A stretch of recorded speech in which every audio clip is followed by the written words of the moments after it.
Assalamualaikum warahmatullahi wabarakatuh. Perkenalkan, nama saya Aida Hilatus Andiyah. Saya calon pegawai negeri sipil dari pemerintah Kabupaten Sumedang. Pada kesempatan kali ini, saya ingin memaparkan sedikit materi tentang manajemen ASN. Manajemen ASN. Manajemen ASN adalah pengelolaan ASN untuk menghasilkan pegawai ASN yang profesional, memiliki nilai dasar, etika profesi, bebas dari intervensi politik, bersih dari praktik korupsi, kolusi, dan nepotisme. Peran ASN.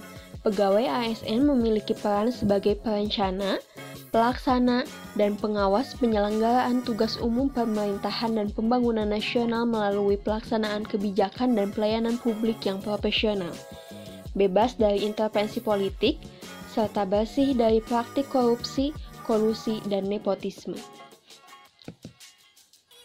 Pegawai ASN memiliki fungsi sebagai berikut. Yang pertama, pelaksana kebijakan publik. Melaksanakan kebijakan yang dibuat oleh pejabat pembina kepegawaian sesuai dengan ketentuan peraturan perundang-undangan. Yang kedua, pelayanan publik. Memberikan pelayanan publik yang profesional dan berkualitas. Yang ketiga, perekat dan pemersatu bangsa.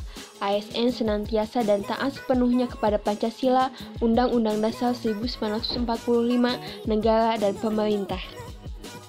Kedudukan ASN. Kedudukan atau status jabatan ASN dalam sistem birokrasi selama ini dianggap belum sempurna untuk menciptakan birokrasi yang profesional. Untuk dapat membangun profesionalitas birokrasi, maka konsep yang dibangun dalam Undang-Undang ASN tersebut harus jelas. Berikut beberapa konsep yang ada dalam Undang-Undang Nomor 5 Tahun 2014 tentang aparatur sipil negara. Pegawai ASN terdiri atas: yang pertama, pegawai negeri sipil. PNS merupakan warga negara Indonesia yang memenuhi syarat tertentu. Diangkat sebagai pegawai ASN secara tetap oleh pejabat pembina kepegawaian untuk menduduki jabatan pemerintahan dan memiliki nomor induk pegawai secara nasional. Yang kedua, pegawai pemerintah dengan perjanjian kerja atau disebut dengan PPPK.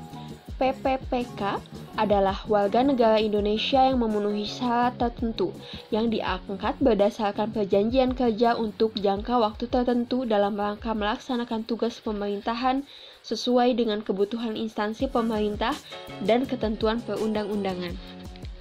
Hak dan kewajiban ASN. Hak ASN terdiri atas gaji, tunjangan, dan fasilitas.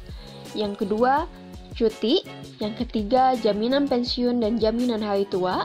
Yang keempat, perlindungan. Yang kelima, pengembangan kompetensi. Hak PPPK yaitu yang pertama, gaji dan tunjangan, cuti, perlindungan, dan pengembangan kompetensi. Kewajiban ASN.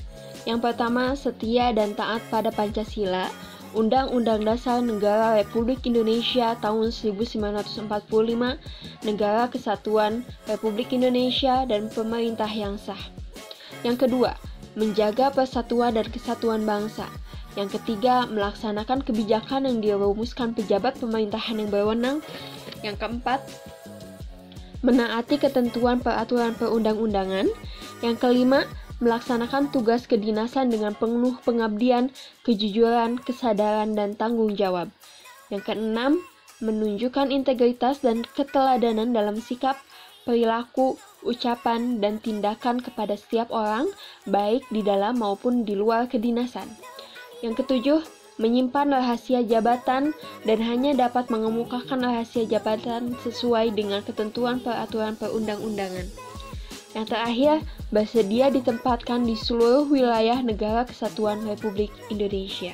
Mungkin itu yang dapat saya sampaikan, kurang lebihnya mohon maaf. Wassalamualaikum warahmatullahi wabarakatuh.